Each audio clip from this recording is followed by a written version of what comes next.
Halo, perkenalkan nama saya Mawarni Agustina Manik dengan NIM 1122157. Saya akan menjelaskan tentang kelompok kerja pada perilaku organisasi. Apa sih kelompok kerja? Kelompok kerja merupakan sekumpulan orang yang sama-sama bekerja untuk mencapai tujuan bersama.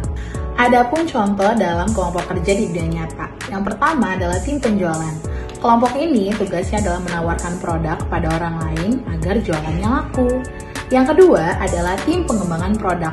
Orang-orang ini adalah orang yang membuat produk dan menyempurnakan produknya agar lebih baik lagi dibanding yang lain.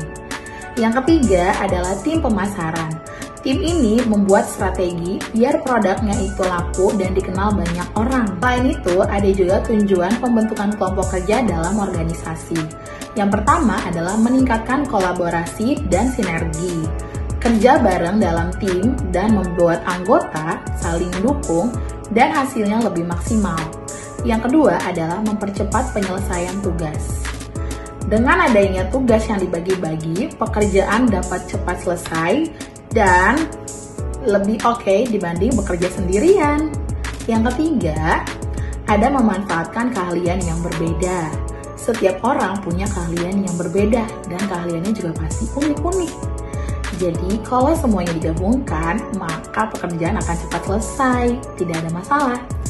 Yang keempat adalah meningkatkan inovasi dan kreativitas. Banyak ide muncul dari diskusi dan tim juga lebih mudah untuk menemukan solusi jika ada masalah. Selanjutnya adalah jenis-jenis kelompok kerja. Yang pertama, tim fungsional. Tim ini anggotanya sama, misalnya tim keuangan atau tim pemasaran. Yang kedua adalah tim lintas fungsi, berasal dari berbagai divisi yang berbeda untuk mengajarkan proyek tertentu. Yang ketiga adalah tim proyek. Tim ini dibentuk sementara dan fokus untuk menyelesaikan satu tujuan atau tugas spesifik. Dan yang keempat adalah tim virtual. Anggota bekerja dari lokasi yang berbeda, menggunakan teknologi dan komunikasi. Semua jenis tim ini disesuaikan dengan kebutuhan masing-masing. Ada pula faktor-faktor kelompok kerja. Yang pertama, komunikasi yang efektif. Semua anggota harus mempunyai komunikasi yang efektif agar menghindari miskomunikasi antar anggota.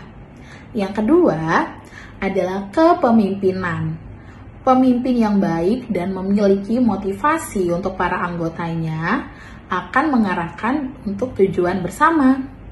Dan yang ketiga adalah tujuan yang jelas.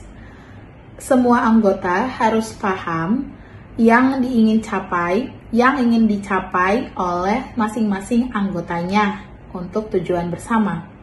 Yang keempat, keterlibatan anggota. Setiap anggota perlu aktif untuk berkontribusi agar tugasnya dapat diselesaikan dengan baik. Faktor-faktor ini dapat membantu tim agar bekerja lebih efisien untuk mencapai hasil yang lebih maksimal.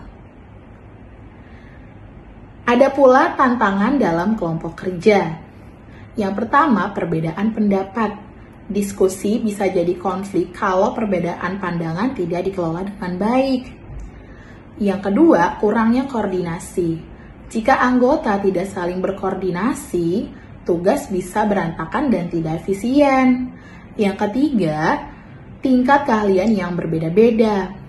Membutuhkan kesabaran dan cara pendekatan yang tepat pada setiap anggota agar bisa berkontribusi. Tantangan ini wajar, tapi dengan komunikasi dan kerjasama yang baik, semuanya bisa diselesaikan. Di sini ada studi kasus dari Studio Ponsel. Studio Ponsel merupakan perusahaan online yang menjual berbagai macam gadget atau aksesoris untuk gadget yang menghadapi persaingan ketat di pasar online. Studio Ponsel memutuskan untuk membentuk kelompok kerja lintas fungsi untuk meningkatkan pemasaran dan penjualannya secara online dengan peluncuran produk gadget yang terbaru. Langkah-langkah kelompok kerja yang diambil oleh studi ponsel, yang pertama adalah pembentukan tim lintas fungsi. Tim ini melibatkan anggota dari pemasaran, desain grafis, dan customer service. Yang kedua adalah penentuan tujuan. Melakukan peningkatan penjualan produk baru dalam waktu 3 bulan. Yang ketiga adalah pembagian tugas. Studio ponsel membagi 3 tim, yaitu tim pemasaran untuk merancang iklan, dan yang kedua adalah tim desain untuk membagikan konten visual di sosial media. Yang ketiga adalah tim customer service untuk menghadapi peningkatan pertanyaan atau pemesanan. Yang keempat adalah evaluasi berkala. Mengadakan rapat mingguan untuk memantau kemajuan. Hasil dari penelitian ini, tim ini berhasil meningkatkan penjualan sebanyak 30% dan komunikasi antar divisi membantu untuk mempercepat respon dan peningkatan kualitas layanan pada studio ponsel. Studi kasus ini menunjukkan bahwa pembentukan kelompok kerja lintas fungsi membantu studio ponsel mencapai tujuannya dengan mengoptimalkan kolaborasi antar divisi. Kesimpulan dan saran, kelompok kerja berperan yang penting dalam mencapai tujuan yang kompleks. Perusahaan seperti studio ponsel bisa memanfaatkan kelompok kerja untuk meningkatkan kolaborasi antar divisi. Pentingnya komunikasi, kepemimpinan, dan tujuan yang jelas untuk keberhasilan kelompok kerja. Terapkan evaluasi berkala dan training untuk meningkatkan